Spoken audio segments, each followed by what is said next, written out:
Muy buenos días, amada iglesia, ¿cómo están? Creo que con mucho ánimo cantamos acerca de nuestro Señor, que Él es santo, santo, que Él es bueno. Le cantamos al Dios Trino y tenemos el privilegio esta mañana de poder congregarnos como el Salmo 133:1 que dice: mira cuán bueno y hermoso, la Reina Valera dice, delicioso es habitar los hermanos juntos en armonía. Y creo que es una gran realidad espiritual que cada uno de nosotros puede disfrutar en la comunión del Señor, en la comunión de los santos. Y hoy tuvimos el privilegio de poder participar de la cena del Señor, como su palabra también nos enseña y nos recuerda a tener esa remembranza de la obra, del sacrificio perfecto de nuestro Señor Jesucristo en la cruz del Calvario. Y qué mejor manera, ¿no?, de esta mañana iniciar profundizando, viniendo a su palabra, teniendo el ánimo de poder escuchar la voz de Dios y poder escuchar, pero también obedecer la palabra de Dios. Antes de poder orar y leer la palabra de Dios, quiero darle la bienvenida a cada uno de ustedes. Bienvenido, este es nuestro primer servicio del año. Qué emocionante, ¿no?, poder iniciar en la casa del Señor, con el pueblo del Señor, escuchando la voz de Dios, la palabra de Dios. Si nos visita por primera vez, sea bienvenido a la Iglesia Bíblica Petra. Es un gran gusto poder recibirle y adorarle en la casa del Señor. Solo quiero recordarte que Petra en sí gira en torno al Señor, así que eres muy bienvenido. Nos agrada tenerte aquí, pero no eres la persona más importante aquí, ¿ok? Dicho esto, con mucho amor para ustedes, el Señor es lo que más importa aquí. Quiero recordarte en este sentido de que lo que vamos a leer ahorita en pocos minutos es la palabra de Dios, ¿ok? Así que lo leeremos con mucha reverencia porque Él es digno de recibir gloria y honra. Antes de continuar, también quiero darle la bienvenida a nuestros hermanos de Paraguay. Si pueden levantar su mano, por favor. Hemos sido amigos por más de 10 años, alrededor de 13 años, así que si los miran por ahí, pueden practicar su inglés, sería conveniente. Y practiquen también su español, saluden a la gente. Antes de poder iniciar y leer la palabra de Dios, ustedes pueden ir buscando el texto en el cual meditaremos esta mañana, y es 2 de Pedro capítulo 1, versículo 3. Y voy a recordar algunos puntos que pudimos meditar la semana pasada y se nos animaba a vivir bajo el temor de Dios. El temor incorrecto, hermanos, producirá en la vida ansiedad, estrés, preocupación, producirá miedo, producirá pavor, terror, y veremos ese miedo y ese temor en la forma en cómo nos comportamos buscando la aprobación de los hombres. Pero también se nos animaba a recordar que hay una forma correcta de vivir, hay un temor correcto por el cual debemos, siendo creyentes, vivir. Y ese temor te hará crecer, y ese temor te dará felicidad, y ese temor te dará sabiduría, descanso, firmeza, seguridad. Y ese temor al cual me refiero en este momento es vivir en el temor de Dios, en el temor de Jehová. Permítanme recordarles el Salmo 112:1, que dice así: aleluya. Cuán bienaventurado es el hombre que teme al Señor, que mucho se deleita en sus mandamientos. ¿Sí? Meditábamos eso la semana pasada, y vivir en el temor correcto es lo que Dios quiere para nosotros como iglesia. Y es tan conveniente meditar en esto, iniciando este año, en este primer servicio, y que podamos nuestra mente y corazón concentrarlas o enfocarlas en la palabra de Dios, en la voluntad de Dios y en lo que Dios quiere. Pensando en esto, permíteme citar un texto más, Deuteronomio 10, versículo 12 y 13, que dice así: y ahora, Israel, ¿qué requiere de ti el Señor tu Dios? Tú podrías cambiar esto, la pregunta es a Israel, en el contexto de Israel, pero es una buena pregunta para nosotros hoy. ¿Qué es lo que Dios quiere de ti? ¿Qué es lo que Dios pide de ti? ¿Qué es lo que Dios busca de ti? Es lo que Dios anhela de cada creyente que le ama. ¿Qué requiere de ti el Señor tu Dios? Sino que temas al Señor tu Dios, que andes en todos sus caminos, que lo ames y que sirvas al Señor tu Dios con todo tu corazón, con toda tu alma, y que guardes los mandamientos del Señor y sus estatutos que yo te ordeno hoy para tu bien. Entonces, sé que muchas veces tenemos la dificultad de encontrar o saber o reconocer cuál es la voluntad de Dios en ciertas circunstancias, pero se nos olvida que hay claridad en la voluntad de Dios, como en este texto. Creo que cada uno de nosotros leyendo este texto entendería, aún sin profundizar en el mismo texto, cuál es la voluntad de Dios para ti. Y si yo te pregunto, ¿eso es lo que tú estás buscando este año que inicia? Llevamos una semana ya. ¿Estás buscando esto? ¿Estás buscando temer más al Señor? ¿Estás buscando andar en todos sus caminos? Claramente, creo yo, todos de nosotros podemos afirmar que esa es la voluntad de Dios para nosotros, como iglesia, como creyentes, como hijos de Dios. Esa es la voluntad de Dios. Ya sea que lo mires de manera individual o de manera colectiva. Ya sea que lo mires como padre, como esposo, como hijo, como sacerdote de tu hogar. Eso es lo que Dios quiere para nosotros. Permíteme resumirte este texto en algunos enunciados. Dios quiere que tengamos temor de reverente. Amén. Dios anhela y desea eso de sus hijos. Dios quiere que andemos en sus caminos. ¿Sí? Dios quiere que lo amemos de todo corazón y con todo el alma. Dios quiere que le sirvamos de todo corazón y con toda el alma. Dios quiere que guardemos y nos deleitemos en sus mandamientos. Creo que todos de nosotros, al menos viendo así este texto de manera muy rápida y superficial, eso es lo que Dios quiere para ti y para mí.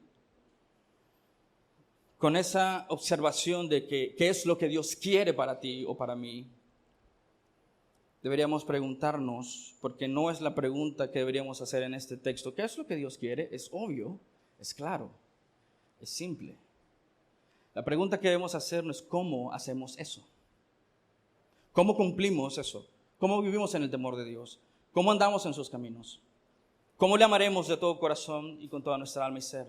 ¿Cómo serviremos al Señor con todo nuestro corazón, nuestra alma y nuestro ser? ¿Cómo guardaremos y nos deleitaremos en sus mandamientos? Creo yo que hasta este punto todos de nosotros estaremos de acuerdo de que al menos se nos enseña en la Biblia dos formas generales de cómo cumplir, el cómo hacer esto. Y de eso trata esta prédica esta mañana, que nosotros podríamos querer hacer la voluntad de Dios, seguir la voluntad de Dios, cumplir la voluntad de Dios bajo nuestra propia fuerza o como Dios quiere, en su poder. La Biblia nos ha mostrado estas dos maneras de hacer la voluntad de Dios, la manera de Dios y la manera de los hombres, la manera de Dios o la manera del mundo, a tu manera o a la manera de Dios. Mira lo que dice Jeremías 2:13. Porque dos males ha hecho mi pueblo, me ha abandonado a mí fuente de aguas vivas, y han cavado para sí cisternas agrietadas que no retienen el agua. Jeremías como profeta está diciendo que aquellos que han cavado cisternas buscando agua, fuente de vida, lo han hecho a su manera y su forma, porque han abandonado la manera correcta.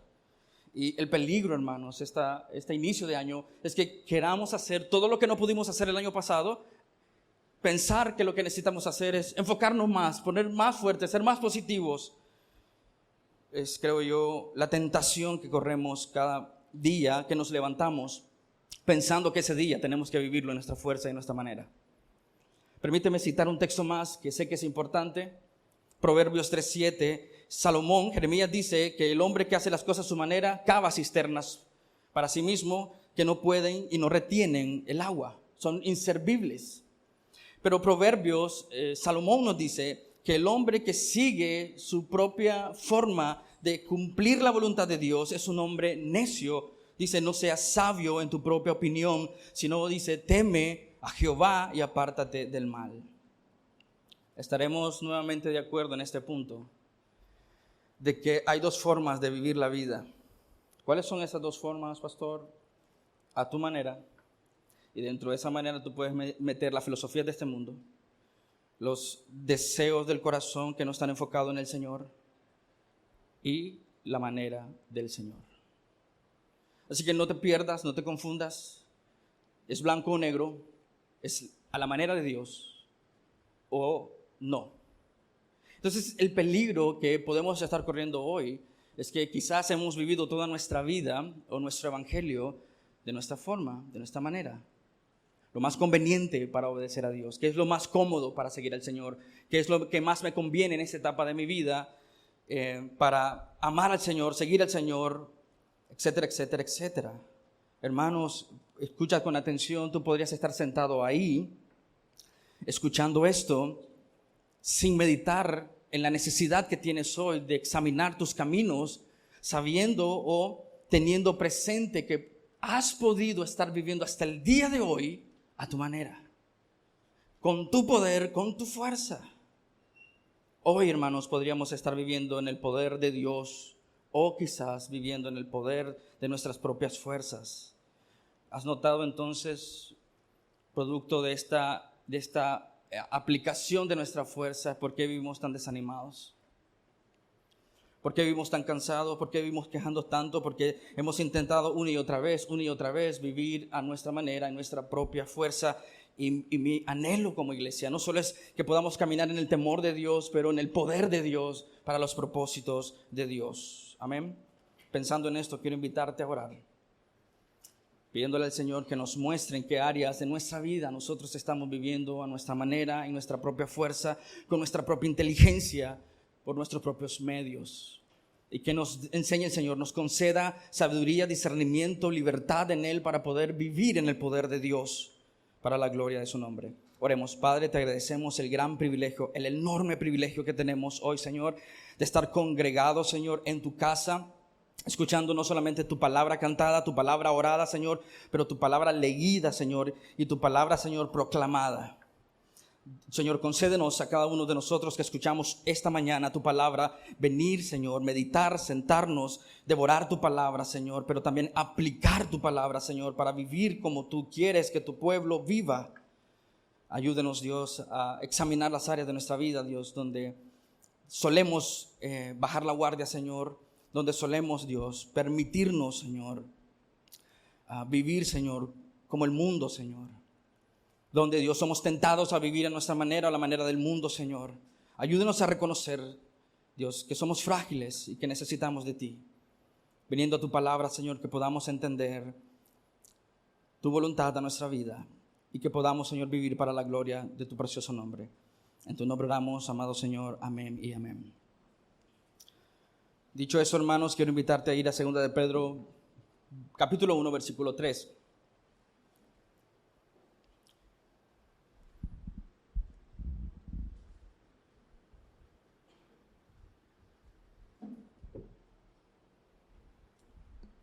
La palabra de Dios se lee honrando al Padre, al Hijo y al Espíritu Santo. Dice así: pues su divino poder nos ha concedido todo cuanto concierne a la vida y a la piedad, mediante el verdadero conocimiento de aquel que nos llamó por su gloria y excelencia. Amén. Eso es lo que Dios quiere también para nosotros como iglesia. El apóstol Pedro, que escribe esta carta, dice que podemos participar de la naturaleza divina. Esto es un hecho para la vida del creyente, para aquel que ha nacido de nuevo. Es una realidad, eso no es ficción cristiana. Mediante su poder, ¿sí?, nos ha dado todo lo que nosotros necesitamos para la vida y la piedad. Nos ha dado esto a través, dice, del conocimiento verdadero de aquel que nos llamó por su gloria y excelencia. Esto no quiere decir, hermanos, que en algún momento de nuestra vida nos vamos a convertir en un tipo de Dios, en una deidad, pequeños dioses, como se suele enseñar muchas veces en las iglesias, como afirman los falsos maestros, que los creyentes son Jehová Junior, pequeños dioses, deidades, que no caminan en la tierra, flotan en este tiempo. No dice eso el texto. Lo que el apóstol Pedro quiere que veamos es que, de hecho, déjame afirmar esto: siempre habrá una diferencia inherente entre el Dios creador y Dios todopoderoso y su creación. Siempre habrá una diferencia. Incluso, déjame afirmar esto, incluso en la glorificación del creyente siempre habrá una diferencia, porque Dios ha sido eternamente santo. Y aunque nosotros llegaremos a ser santos y le veremos tal como es, nunca hemos sido eternamente santos. Hay una diferencia entre el creador y su creación.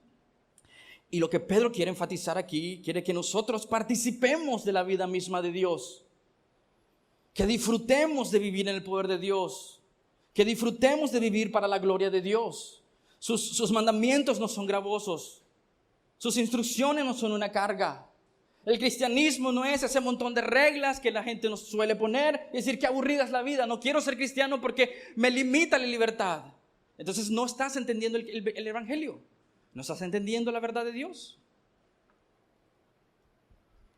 Siempre habrá una diferencia entre Dios y su creación, y lo que Pedro está enfatizando es que tú y yo podemos participar de las bondades, de las misericordias, del poder de Dios, de la gloria de Dios en nuestra vida, para vivir de modo que sus virtudes, escucha muy bien esto, vivir de modo que sus virtudes se convierten progresivamente en las nuestras. Lo que Pedro está enfatizando aquí, veremos un poco del contexto porque es sumamente importante, es que tú y yo podemos participar de la vida misma del Señor.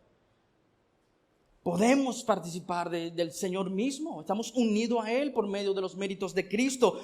Y si tú unes Romanos cuando dice que lo que aspira el Señor, lo que busca el Señor, su compromiso es que nosotros podamos llegar a la estatura del varón perfecto que es Cristo Jesús. Estamos no solamente unidos con Él en su muerte, en su bautismo, en su resurrección, sino también seremos unidos perfectamente con Él.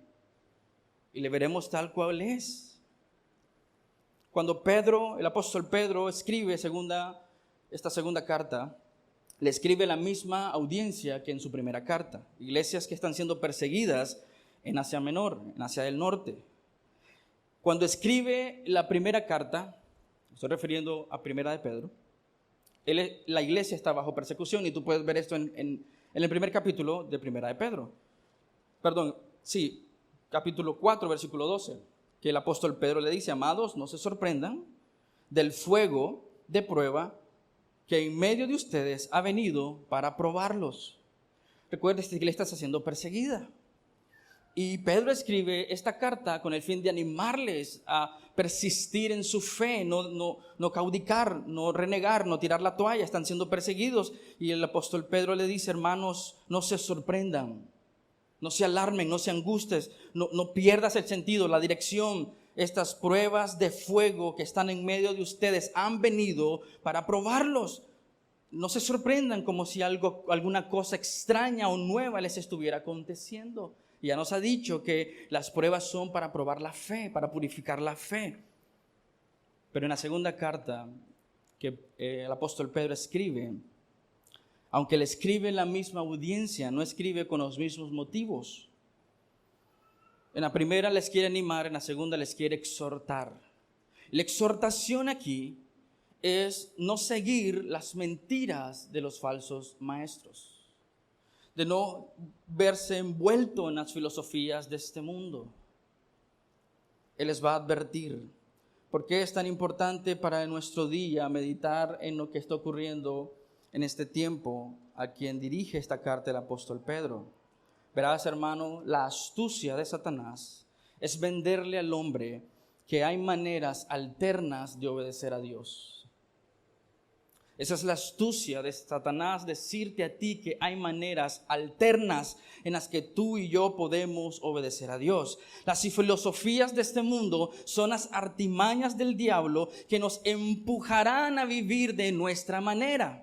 Y la carne pecaminosa, porque es débil, buscará lo que es más fácil carnalmente para poder así vivir a nuestra manera y a nuestra fuerza y en nuestra fuerza.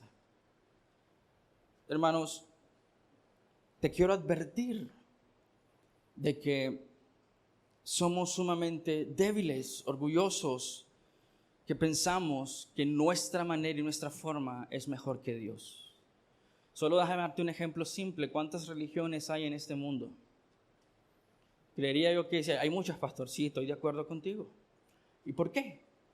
Porque todos están intentándolo hacer a su manera. ¿Por qué hay tanta diferencia en la forma en cómo vivimos nuestro cristianismo si todos somos cristianos? ¿No? Sí, tenemos nuestras luchas en áreas distintas, pero la razón tan grande de ver tanta apatía en el cristianismo moderno de hoy es que todos estos cristianos apáticos que están cómodos en su cristianismo lo están haciendo a su manera. En el contexto, el apóstol Pedro está luchando contra herejías de su momento, y déjame mencionarte una. No tengo el tiempo para mencionar todo lo que está ocurriendo, pero el gnosticismo se está viendo de manera muy primitiva en este tiempo. Y el gnosticismo era una herejía, y era un tipo de gnosticismo primitivo. Y vas a ver al apóstol Juan en sus cartas en Primera de Juan pelear contra el gnosticismo. No pretendo profundizar en esta enseñanza, pero permíteme resumirlo con algunas ideas básicas. La idea básica del gnosticismo sería que este universo en el que vivimos es un universo dualista. Eso quiere decir que está dividido en dos. Un universo que tiene dos principios eternos en él. Desde el principio de los tiempos, los gnósticos dijeron que siempre ha existido un espíritu y materia. El espíritu para los gnósticos es algo esencialmente bueno. Para los gnósticos la materia es defectuosa, es pecaminosa, es pecado. Entonces, el universo en el que vivimos es un universo dualista, espíritu y materia, según los gnósticos. El espíritu es esencialmente un bien absoluto y la materia esencialmente malvada e imperfecta.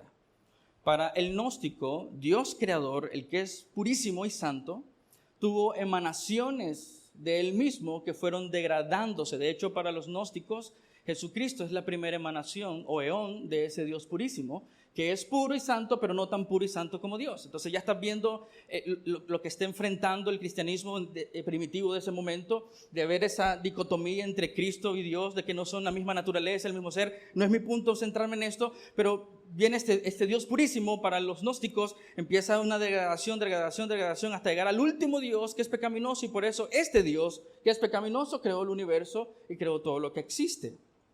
¿Estás viendo la diferencia entre el cristianismo y el gnosticismo? Y esto empezó a invadir la iglesia en medio de persecución. Ahora piensa, ¿por qué es tan importante esto? Porque Satanás siempre va a buscar la confusión para meter sus mentiras. En la primera carta están siendo perseguidos. Y aquí es donde viene la tentación del creyente de muchas veces escuchar, debe haber algo mucho mejor. Si como creyentes estamos sufriendo, quizás estamos mal, decimos o pensamos. Y ese es el peligro, ¿no?, en el que muchas veces nos vemos envueltos. ¿Dónde está Dios? Dios es bueno, si Dios es fiel, ¿por qué me está ocurriendo esto a mí? Y empiezan las mentiras a bombardear nuestra mente y corazón. Y buscamos cómo diluir el mensaje para que sea aceptable para nosotros. El gnóstico, entonces, al menos algunos de ellos, identificaron entonces al Dios del Antiguo Testamento como esta primera emanación, el Dios purísimo, pero identificaron al Dios del Nuevo Testamento como la última emanación, como el Dios material. Entonces estás viendo la dicotomía, y nosotros podríamos tener una percepción errada de Dios hoy, quizás absorbiendo esas ideas gnósticas. De hecho, mi opinión muy personal es que la mayoría de las iglesias son más gnósticas que cristianas, porque tienen esa idea de que el Dios del Antiguo Testamento es un Dios bueno, bondadoso, misericordioso, y el Dios del Nuevo Testamento, al revés, el Dios del Nuevo Testamento es un Dios misericordioso y bueno, pero el Dios del Antiguo Testamento es un Dios severo y de ira. Y pensamos y creemos y crecemos en el cristianismo teniendo esa dicotomía de Dios, o que Dios es santo pero no es Dios mismo. Y eso lo promulgaban los gnósticos. Los gnósticos creían que para que un hombre fuera redimido debía recorrer ese curso de guiones hasta llegar al Dios purísimo, empezando desde abajo hasta llegar al Dios puro o al Dios verdadero. Ahora, para hacer eso necesitabas tener conocimiento esotérico que solo algunos gnósticos tenían. Te estoy diciendo que muchas iglesias cristianas creen que hay algunos hombres y mujeres dentro de estas iglesias que tienen un tipo de conocimiento especial que no ha sido revelada al resto de la iglesia. Eso es gnosticismo, primitivo, pero es gnosticismo. Y lo que quiero decirte, ¿por qué estoy enfatizando esto? Es que deberíamos examinar la forma en cómo vivimos nuestro cristianismo, porque puede ser que estamos viviendo una versión del cristianismo errado, no el cristianismo bíblico. Y cuando lees la segunda carta a Pedro, vas a encontrar este énfasis del apóstol Pedro de conocer verdaderamente. Este gnosticismo dio lugar a una arrogante elitismo que enseñaba que solo el conocimiento especial te guiaba a la salvación y que solo algunos lo poseían. ¿Has escuchado eso en las iglesias? De que Dios me reveló a mí hoy esto. ¿Sabes qué es lo triste? Que hoy se inicia, la mayoría de las iglesias hoy tuvieron un servicio, están teniendo un servicio. La mayoría de la iglesia cantaron canciones, quizás las mismas canciones que nosotros. La mayoría de la iglesia tiene la misma nomenclatura. Dios te bendiga, ¿cómo estás, hermano? Ese es el día del Señor. Quizás no todas, pero andamos por ahí.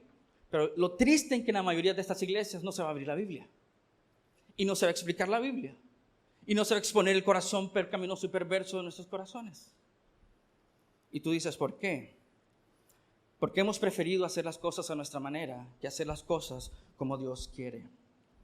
Miramos en el cristianismo moderno ese elitismo. Hay hombres y mujeres tan elevados, tan altos, a diferencia del resto de la congregación.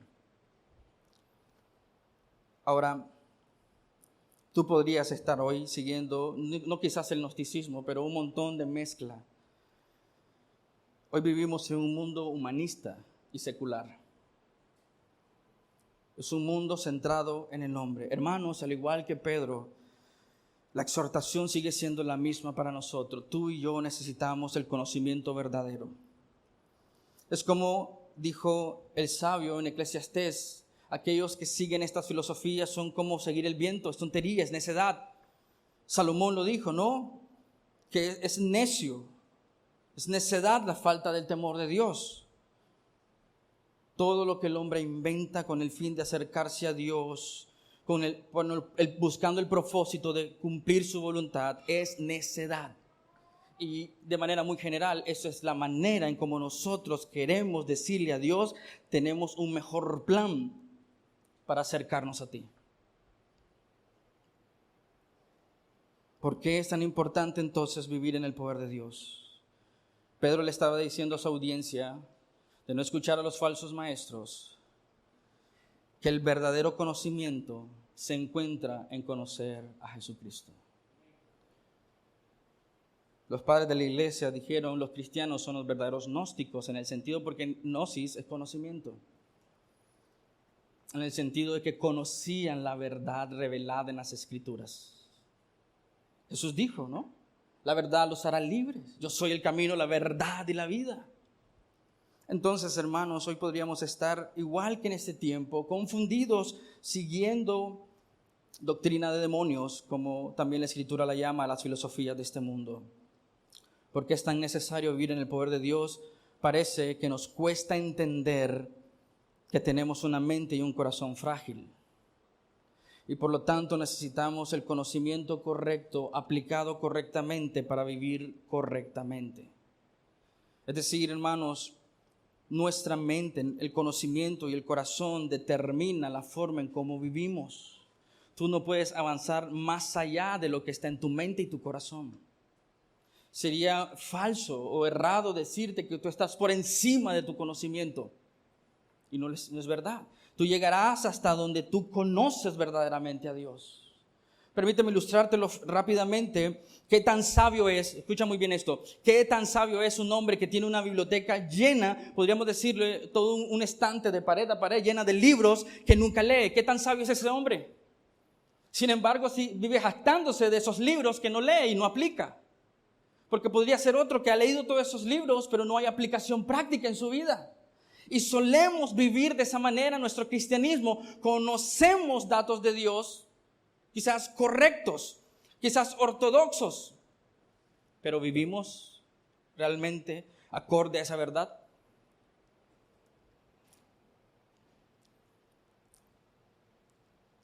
Por supuesto, el conocimiento por sí mismo no es suficiente.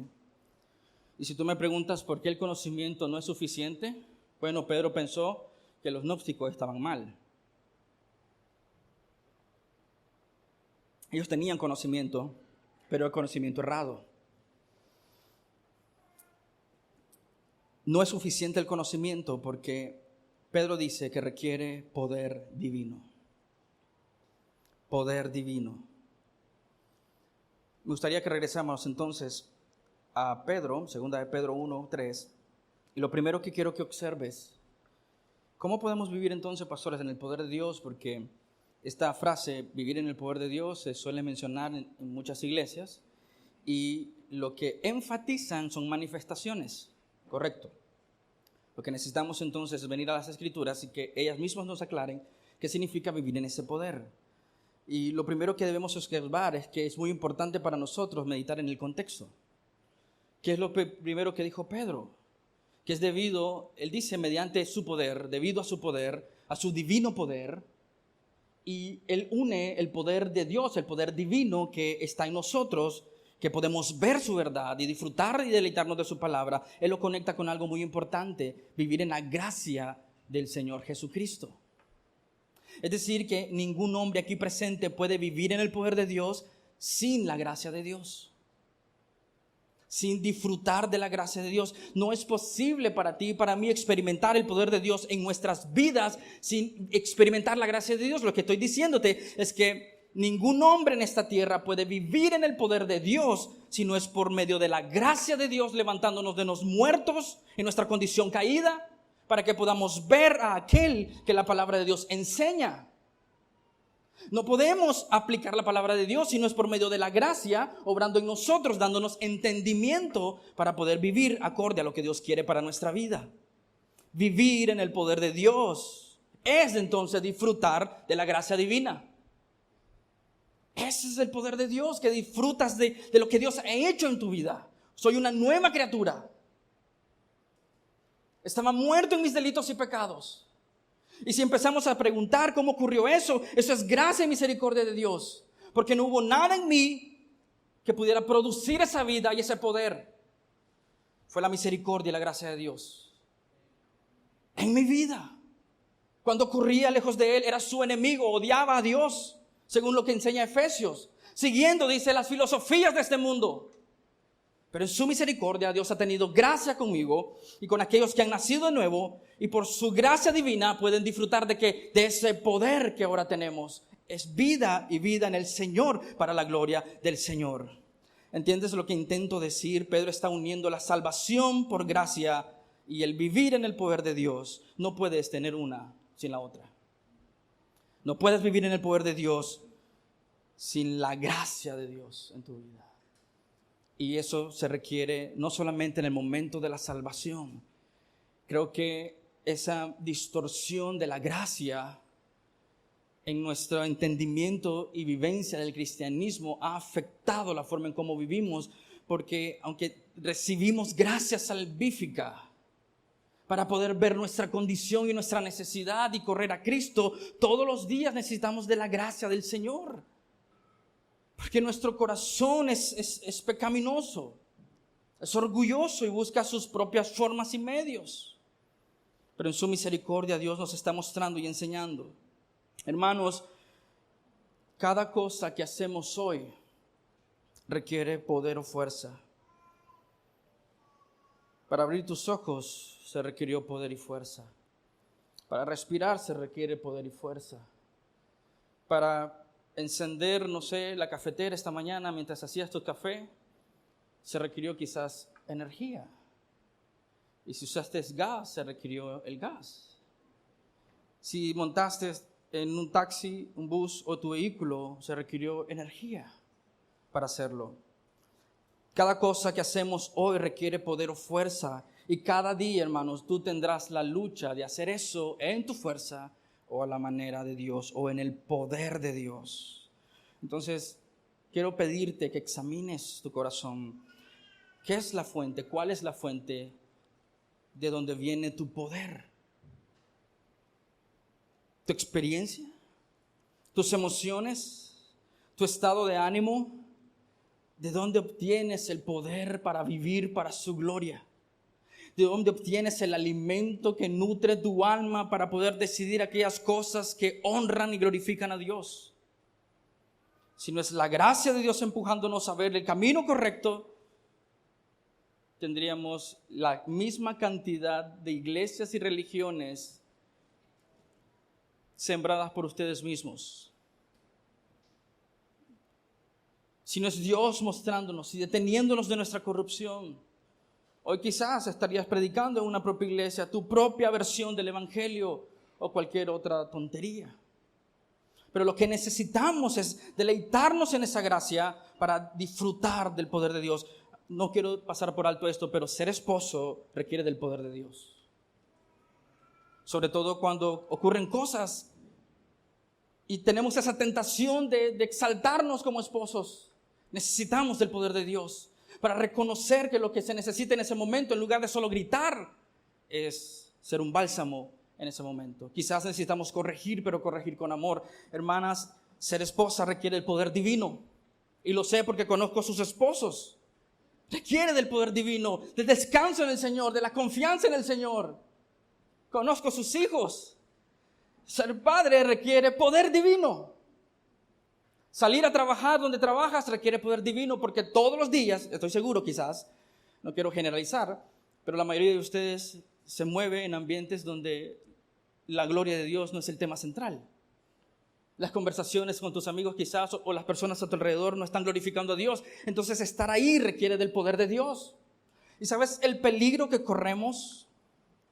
Nuestro problema es que estamos tan acostumbrados a lo que hacemos, tan naturalizados con lo que hacemos, con nuestras rutinas, que pensamos que las cosas tienen que ser hechas por nuestra propia fuerza y nuestra propia capacidad.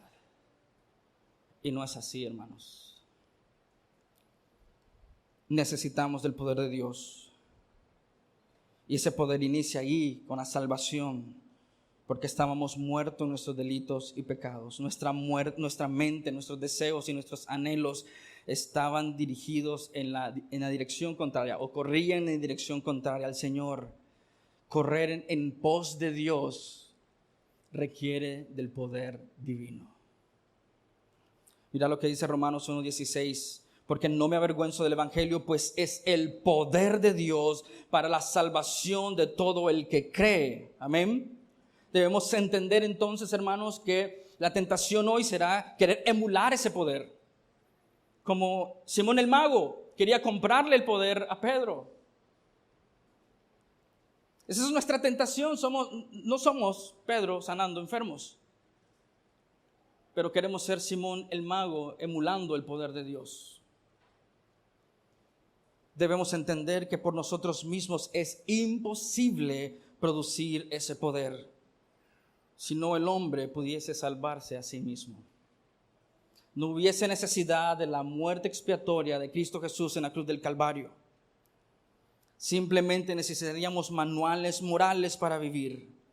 Pero necios y lentos somos de entender que no es el medio ni la forma. Se requiere poder. Y Pedro está diciendo que es por medio de la fe en el Señor Jesucristo. Y solo leyendo el versículo 1 de esta carta.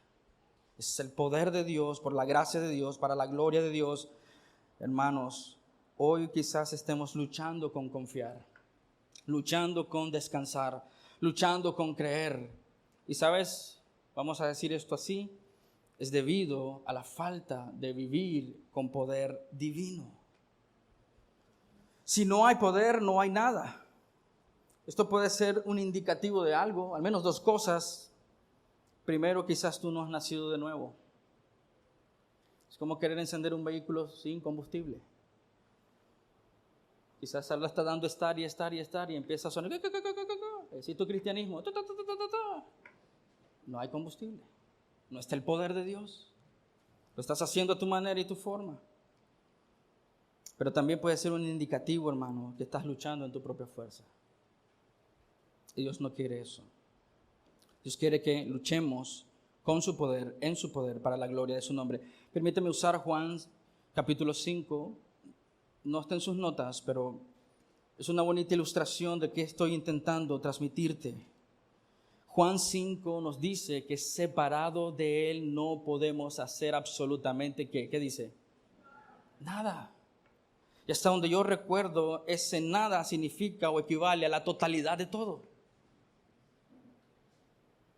Pero en Juan 15 Jesús nos dice también que ¿quién es la vid verdadera? Jesús hablando en primera persona dice, yo soy la vid verdadera y mi Padre es el cuidador. Las ramas que estén unidas a mí serán podadas, pero las que no den fruto y serán cortadas y arrojadas al fuego. Lo que quiero ilustrarte aquí es que necesitamos esa savia divina para mantenernos con vigor en la vida cristiana. Necesitamos estar unidos a la fuente que nutre nuestro corazón y nuestra fuerza. Es imposible luchar y vivir la vida cristiana sin el poder de Dios en nosotros. Si Cristo no nos alimenta como ramas, es imposible que seamos fructíferos. ¿Lo ves? Es la vid la que alimenta las ramas y no las ramas la que alimentan la vid. Nuestra lucha con confiar, crecer, caminar por fe, nuestras luchas de ánimo, nuestras luchas de confianza, esperanza son por falta de estar unidos a la vid verdadera. Déjame sugerirte eso. Esa es la forma de Juan decirnos que no estás viviendo bajo el poder de Dios. Vivir en el poder divino requiere de su gracia divina. Amén. Amén. Vivir en el poder divino, en el poder de Dios, vivir en el poder de Dios es crecer en el conocimiento de Cristo. El apóstol Pedro en esta carta menciona varias veces la palabra conocimiento. Lo menciona en el 1.2, en el 1.3, 1.5, 1.6, 1.8, 1.16, 1.20. ¿Qué está haciendo Pedro? Está haciendo énfasis del conocimiento. Ahora preguntémonos, ¿qué tipo de conocimiento está enfatizando el apóstol Pedro que necesitamos? En el versículo 2 nos dice algo sumamente fascinante. Conocimiento de Dios y de Jesucristo nuestro Señor. ¿Dónde has escuchado eso antes? Conocimiento de Dios y de Jesucristo. ¿No fue en la oración de Juan 17? Y esta es la vida eterna, que te conozcan a ti, Padre, y que me conozcan a mí. Conocer a Dios y conocer a su Santo, a su Hijo, a Cristo, a nuestro Salvador. Versículo 3 de segunda de Pedro 1. Conocimiento, dice, de aquel que nos llamó para su gloria y excelencia. Es conocerlo a Él. Es llenar nuestra mente y nuestro corazón de su conocimiento. Veamos algo interesante en 2 de Pedro 1, 5 al 8. En el contexto, seguimos en el contexto. Te animo a ir a tu Biblia. Está en las pantallas, pero quiero animarte a ir a la palabra de Dios, rayarle y preguntar. Ser un buen bereano, de examinar lo que se dice en este púlpito por medio de la palabra de Dios. Entonces, estamos diciendo que lo que necesitamos es conocimiento, pero hay algo tan fascinante en estos versos que Pedro quiere no solamente que tengamos ese conocimiento inicial, pero quiere que crezcamos en el conocimiento de nuestro Señor Jesucristo. 2 de Pedro 1, 5 al 8. Por esta razón también, obrando con toda diligencia, nota lo que dice, necesitas crecer en el conocimiento de Cristo con toda diligencia.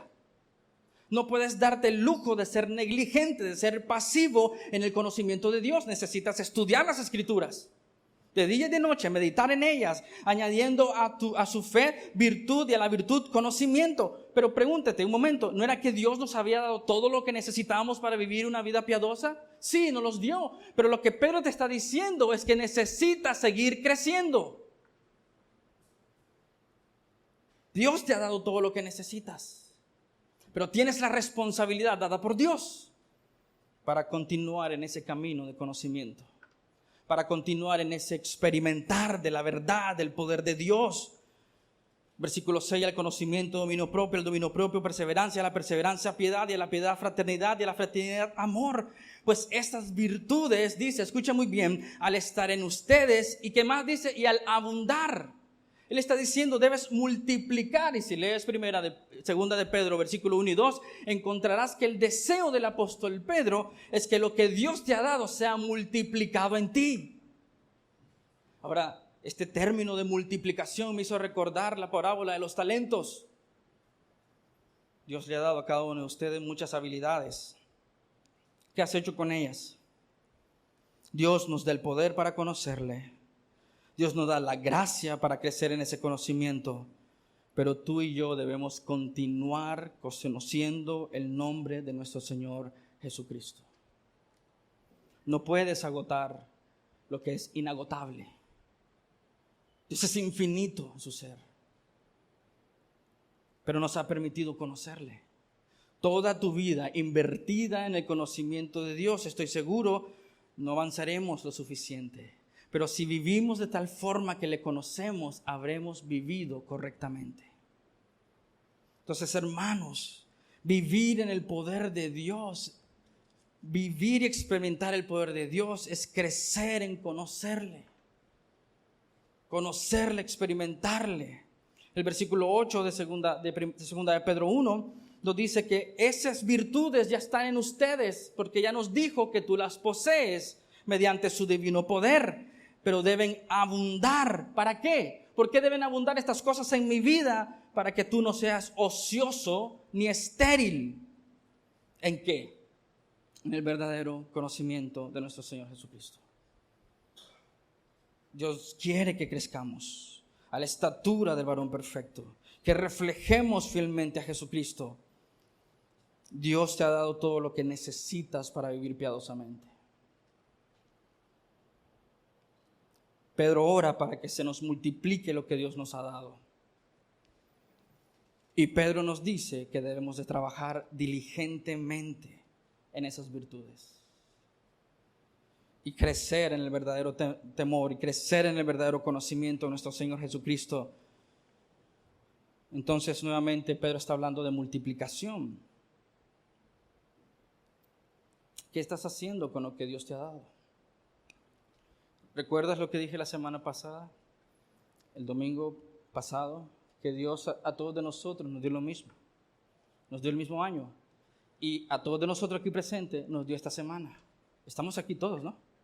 Y a todos de nosotros nos dio esa misma semana. ¿Qué hiciste esa semana? Mira cómo el apóstol Pablo experimenta esta realidad en su vida. De vivir en el poder de Dios nos hará crecer más en el conocimiento del Señor Jesucristo. Tendremos más hambre del Señor, más deseo del Señor. Queremos profundizar más en el Señor. No llegaremos un día a un texto que digamos, bueno, ya me lo sé, este texto de memoria. Ya no necesito leerlo. Ya no necesito estudiarlo. Si has llegado a esa tentación, tú estás viviendo tu cristianismo a tu manera, porque debes venir a la palabra de Dios por lo que es. Y el salmista dijo, cómo me encanta tu ley, me deleito en tu ley. Son mis tesoros, son más dulces que la miel. Y Pablo expresó esto en Filipenses 3:8 de esta manera. Así es, dice el apóstol Pablo, todo lo demás no vale nada cuando se le compara ¿con qué? Con el infinito valor de conocer a Cristo Jesús mi Señor. Y déjame inferir esto. Ninguno de nosotros estaría a la misma estatura que el apóstol Pablo, ¿cierto? Seríamos muy, pero muy incoherentes si decimos tener la misma piedad que tuvo el apóstol Pablo. Y este hombre no está diciendo, Señor, mi experiencia es suficiente. He sido cristiano 15, 20, 30 años. No necesito ya esto, Señor. Cuando Juan, dice la tradición, después de ser arrojado en una olla de aceite hirviendo, y al ver que no murió, fue confinado a la isla de Patmos. Y cuando lees Juan capítulo 1 y 2, ves a Juan, un anciano quizás de 90 y pico de años de edad. Y si seguimos lo que dice la tradición, fue martirizado en una olla de aceite hirviendo donde no murió.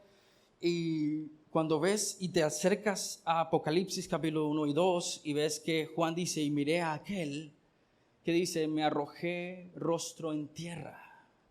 Él pudo haber dicho, soy un viejo, un anciano, mayor, me duelen los huesos, me acaban de tirar en una olla hirviendo, estoy aquí confinado, no he comido, es en el día del Señor. Y cuando mira al Señor, ¿qué es lo primero que hace? Se arroja sobre sus pies. Nada se compara con el infinito valor de conocer a Cristo Jesús. Tú puedes leer el resto de ese texto en 1 Corintios 1:5, dice el apóstol Pablo, por eso cuando fui a ustedes, hermanos, proclamándoles el testimonio de Dios, no fui con superioridad de palabra o de sabiduría, porque nada me propuse saber entre ustedes, excepto a quién, Jesucristo y este crucificado. Estuve entre ustedes con debilidad y temblor, y con mucho temblor. Y mi mensaje y mi predicación no fueron con palabras persuasivas de sabiduría, sino con demostración del Espíritu y de poder, para que la fe de ustedes no descanse en la sabiduría de los hombres, sino ¿dónde? En el poder de Dios. ¿Por qué es tan importante conocer a Dios y vivir en su poder? Recuerda Oseas 4:6, dice, mi pueblo perece, mi pueblo es destruido por falta de conocimiento. El hecho de seguir las filosofías huecas de este mundo es porque no podemos ver cuál es la mentira. Esto es algo fácil que muchos de los maestros de Petra quizás han usado con sus hijos y le dicen, ¿cómo podrías reconocer un billete falso de uno original? Necesitas tener el verdadero para poder evaluar el falso. Entonces necesitas conocer del Señor. ¿Y por qué la gente sigue tantas doctrinas de demonios hoy en día? Porque no conoce el verdadero mensaje de Jesucristo. No conoce a Jesucristo, no conoce al Señor. Por eso es tan fácil, como dice el apóstol Pablo a Timoteo. Muchos oirán ese mensaje y lo seguirán porque es lo que anhelan escuchar. Oseas 4:1 dice: escucha la palabra del Señor, oh iglesia bíblica Petra, esa es mi versión. Porque el Señor tiene querella contra los habitantes de la tierra, pues no hay, que dice, fidelidad, ni misericordia, ni qué, ni conocimiento del Dios en la tierra. No hay eso, hermanos. Tristemente podemos decir eso, a manera muy general del cristianismo en nuestro país. No se conoce al Señor. Por eso hay tantas iglesias, pero tantas iglesias con desnutrición espiritual, que no se alimentan de la palabra. En Jueces capítulo 2, versículo 10. Mira lo que dice Jueces 2:10. También toda aquella generación fue reunida a sus padres. Está hablando en que esta generación de la que está hablando este texto murió. ¿Ok? Esta generación falleció y fue reunida a sus padres. Y dice, y se levantó otra generación, crecieron otros hombres después de esta generación, mujeres y niños, que dice el texto en Jueces 2:10, que no conocían al Señor, ni la obra que Él había hecho en Israel. Una siguiente generación. Y cuando ves este texto es triste, porque es lo que nos suele pasar a nosotros como padres. Dejamos la responsabilidad y déjame decirte que sus hijos están siendo bien alimentados en Petra Kids. Me da celos los profesores que sus hijos tienen. Cómo Dios les está equipando. Y aunque tienen un excelente ministerio de niños, es triste que como padres no somos los primeros maestros de nuestros hijos. Petra Kids no existe para discipular a tus hijos. Esa es una función especial de Petra Kids, pero el trabajo de discipular a tus hijos es tuya. Y cuando tú leas Jueces 2:10 y regresas a Deuteronomio 6, estos hombres y mujeres, esta generación que murió y la siguiente que vino, creció sin el conocimiento de Dios. ¿Por qué? Porque no prestaron atención a las ordenanzas de Dios en Deuteronomio 6. Escríbelas, enséñalas, recítalas, memorízalas, donde quiera que vayas, enséñalas a tus hijos, de generación en generación. Hermanos, esa es tu responsabilidad. No es mía. Yo tengo 3 hijos y esa es mi responsabilidad. Y mi familia y mis hijos. Como pastor tengo responsabilidad de alimentar la grey del Señor. Y como ministerio y como iglesia nos gozamos en poder brindarles este privilegio que se llama Petra Kids, para que sus hijos puedan aprender. Pero es tu responsabilidad enseñarle a tus hijos, no nuestra. Tú estarás un día delante de Dios y te pedirá cuenta qué hiciste con tus hijos. ¿Les enseñaste, les mostraste la verdad de Dios? ¿Qué es lo que Dios quiere? Oseas 6:3 dice que le conozcamos y nos esforcemos por conocerle. Tú conoces este texto porque es muy común, Jeremías 9:23 y 24. No se alabe el sabio, no se gloríe el sabio en su sabiduría, ni el poderoso en su poder, ni el rico se gloríe en su riqueza. Pero si alguien se gloríese de esto, de que me entiende y me conoce. Amén. Vivir en el poder de Dios requiere conocimiento y ese conocimiento se ve reflejado en la forma en cómo vivimos. ¿Por qué digo esto? Volviendo a 2 de Pedro 1:3. Mediante su divino poder Dios les ha concedido, les ha dado, les ha otorgado todo lo que necesitan, lo necesario para la vida y la piedad. Dios te ha dado todo. Vivir en el poder de Dios requiere el conocimiento de Dios y ese conocimiento se verá reflejado en la forma en cómo vives. Es incoherente, antitético, contradictorio decir que eres creyente y no lees la Biblia. Es contradictorio irónico, voy a usar esta palabra irónico, decir que eres cristiano, que amas al Señor, pero no oras. Me parece extraño la afirmación de escuchar a alguien decir, soy creyente y amo al Señor, pero no ama a su iglesia. ¿Sabes, hermanos? Lo que quiero decir es que si no has nacido de nuevo, no te has equipado para vivir piadosamente. Pero si has nacido de nuevo, tú ya estás equipado para vivir una vida piadosa, creciente. Escucha bien esto, una vida piadosa, creciente, no es estática ni moribunda, es una vida fructífera, floreciente para la gloria de Dios. Incluso en medio de dificultades. Porque ese es el contexto de la segunda carta a la que escribe el apóstol Pedro. Déjame hacer otra implicación a modo de ilustración. Quisiera que fueras a Lucas capítulo 15. No está en sus notas o en las pantallas, pero estoy pensando que solemos vivir nuestro cristianismo como uno de los dos hermanos de la parábola del hijo pródigo. Ahora quiero decir esto, amados hermanos, estoy haciendo una ilustración, no estoy interpretando la parábola, para que después no me digan, Michelin no la interpreta así, ¿ok? Estaba diciendo que estoy haciendo una ilustración. En Lucas 15 tenemos esta parábola del hijo pródigo. Y lo que estoy argumentando aquí es una ilustración de que solemos vivir nuestro cristianismo como el hijo pródigo y como el hijo mayor que queda en casa. Como el hijo pródigo que le desperdiciamos lo que Dios nos ha dado. Desperdiciamos todos los tesoros que Dios nos ha dado. Según Efesios nos dice que nos ha dado un montón de bendiciones. Somos bendecidos en Él. Pero solemos desperdiciar las bendiciones que Dios nos ha dado. Pero sabes, también me encanta pensar en esto. En Lucas 15, vamos a ir rápidamente.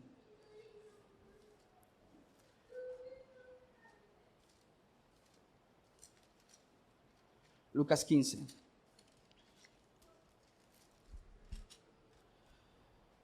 Después de que el hermano se da cuenta de la condición en la que está y dijo, estaba mejor en la casa de mi padre. Regresaré a él antes de comer con los cerdos. Vino la realidad del evangelio a su vida y se dio cuenta de la condición. Recuerda que sigue siendo una parábola. Y regresó a casa, pero lo que me fascina a mí y me encanta ver de esta parábola, el hermano mayor son los fariseos en esta parábola. Pero notarás esto, versículo 17, 15, 17. Entonces volviendo en sí dijo, ¿cuántos de los trabajadores de mi padre tenían pan de sobra, pero yo aquí perezco de hambre? ¿Cuántos cristianos viven su vida así, con hambre? Teniendo todos los recursos que Dios nos ha dado. Me levantaré e iré a mi padre. Ya no soy digno de ser llamado hijo suyo. En el versículo 20, levantándose fue a su padre y cuando todavía estaba de lejos, su padre lo vio y sintió compasión por él y corrió. Requiere arrepentimiento de la forma en cómo hemos vivido nuestro cristianismo. Pero quiero que mires el verso 25. Su hijo mayor estaba en el campo y cuando vino y se acercó a la casa, oyó música y danza. Llamando a uno de los criados, le preguntó, ¿qué era todo aquello? Y él le dijo, tu hermano ha venido y tu padre ha matado el becerro engordado porque lo ha recibido sano y salvo, perdón. Entonces él se enojó. ¿Qué hizo el hermano mayor? Se enojó en vez de alegrarse.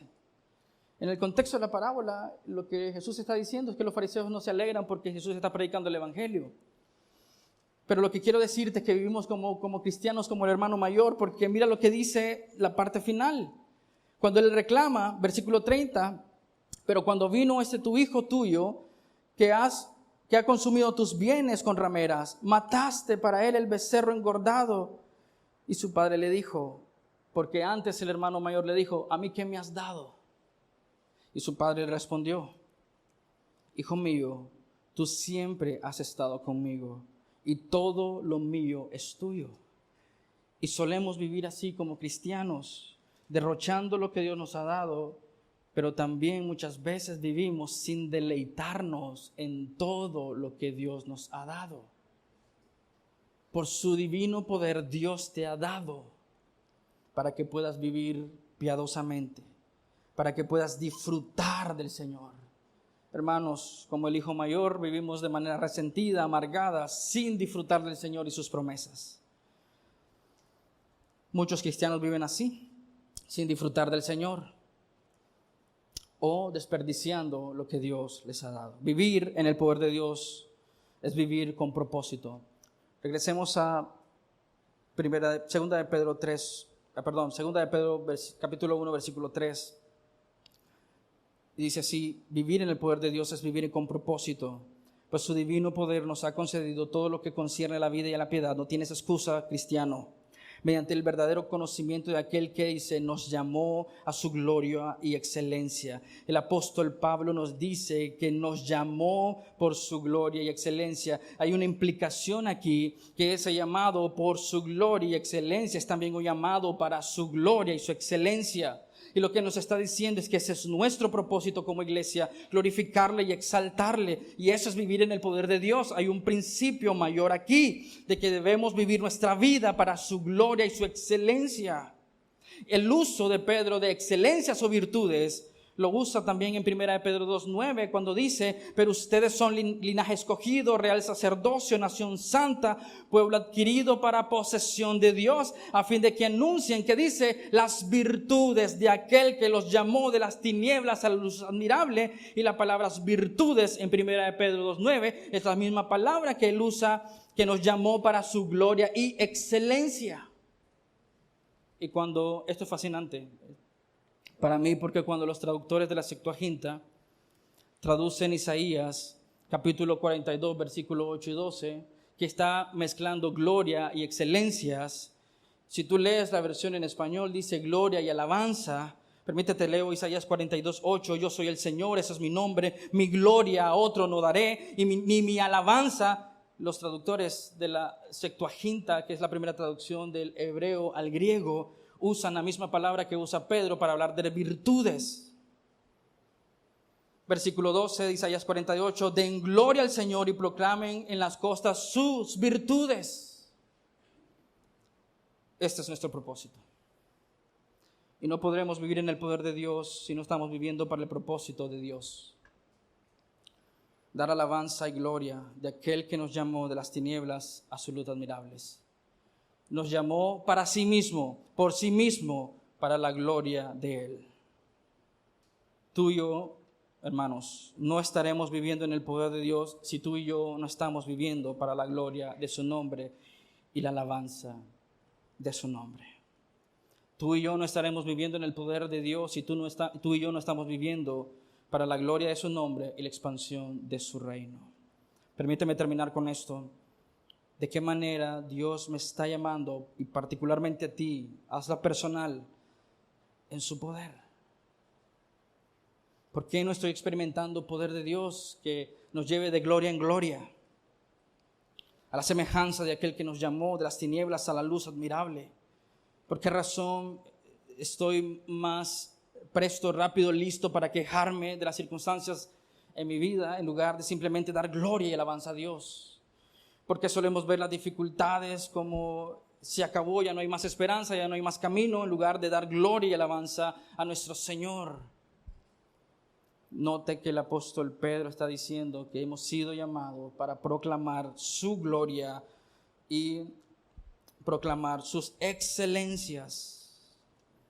Por supuesto, está hablando acerca de aquel que nos llamó.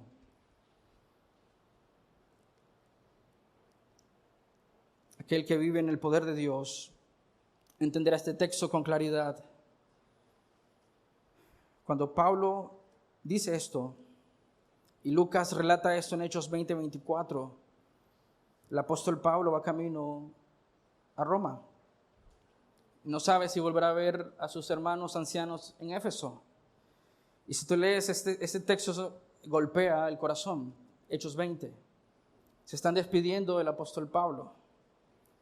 Pero nota esta forma de vivir en el poder de Dios. la tentación que podríamos caer aquí es decir, ya hice todo lo necesario que debía hacer. Ya sembré iglesias a lo largo de todo Asia Menor. Pero dice Pablo, pero mi vida no vale nada para mí a menos que la use para terminar la tarea que me asignó el Señor Jesús. La tarea de contarles a otros las buenas noticias acerca de la maravillosa gracia de Dios. Iglesia, no vives en el poder de Dios, sino vives para los propósitos de Dios. Permíteme terminar con esta oración puritana. Dios, fuente de todo bien. Oh Señor y Dios que habitas la eternidad, los cielos declaran tu gloria, la tierra tus riquezas, el universo es tu templo. Tu presencia llena la inmensidad y, sin embargo, por deseo propio, has creado vida y proporcionado felicidad. Tú me has convertido en lo que soy y me has dado lo que tengo. En ti vivo, me muevo y tengo mi ser. Tu providencia ha establecido los límites de mi morada y sabiamente se ocupa de todos mis asuntos. Te doy gracias por las riquezas que me has dispersado en Jesús, por la clara revelación de que porque de Él me has hecho en tu palabra, por la clara revelación que de Él me has hecho en tu palabra, donde contemplo su persona, su naturaleza, su gracia, su gloria, su humillación, su sufrimiento, su muerte y su resurrección. Hazme sentir la necesidad de su salvación constante y clamar como Job, vil soy como Pedro, muero como el publicano, sé propicio a mi pecador. Sojuzga mi amor al pecado, hazme saber mi necesidad de renovación, así como de perdón, para que te sirva y disfrute de ti por siempre. Acudo a ti en el nombre supremo de Jesús, sin nada que alegar, ni obras, ni méritos, ni promesas. Me descarrío a menudo soy consciente de que me opongo a tu autoridad, a menudo abuso de tu bondad. Gran parte de mi culpa se debe a mis privilegios religiosos, a la escasa estima en los que los tengo, a mi incapacidad de utilizarlos para mi beneficio, pero no paso por alto tu favor ni tu gloria. Graba en lo más profundo de mi ser la conciencia de tu omnipresencia, que estás presente en mi camino, en mis actos, en mi descanso, en mi fin. Y permíteme agregar a esto, concédenos, Señor, vivir bajo tu temor, deleitándonos en tu palabra, viviendo en tu poder y para tu gloria. Amén. Oramos. Señor, te agradecemos el enorme privilegio que nos has dado, Señor, de estar frente a tu palabra, Señor, expuestos, Señor, desnudos ante el Dios Trino. Gracias, Dios, porque tu palabra es tan poderosa, eficaz, Señor, que debemos simplemente humillarnos ante ella, Señor. Estamos ante las palabras del supremo, del excelso, del sublime, del Dios todopoderoso, del creador de los cielos y la tierra. Y un día estaremos frente a frente. Señor, concédenos gracia y misericordia para ver la necesidad de Jesucristo y venir por medio de Él a ti, Señor, y darte alabanza y gloria. Tú quieres, Señor, que vivamos en tu poder y para tu gloria. Que podamos conocerte cada día más y más profundamente, Señor. No solamente conocimiento de datos, pero un conocimiento de relación donde experimentamos, Señor, tu gloria y tu poder en nuestra vida. Ayúdenos, Señor, a crecer. Ayúdenos, Señor, a vivir bajo tu temor. Que podamos deleitarnos de día y de noche en tu palabra. Que podamos vivir en tu poder y para tu gloria. Y que podamos vivir haciendo aquello a lo cual tú nos has llamado, proclamar las buenas nuevas de salvación, proclamar de las virtudes de aquel, de las excelencias de aquel que nos llamó de las tinieblas a la luz admirable. Gracias, Señor, por tu amor y tu misericordia. Te pedimos eso en el nombre de Cristo Jesús. Amén y amén. Dios los bendiga, amados hermanos, son amados.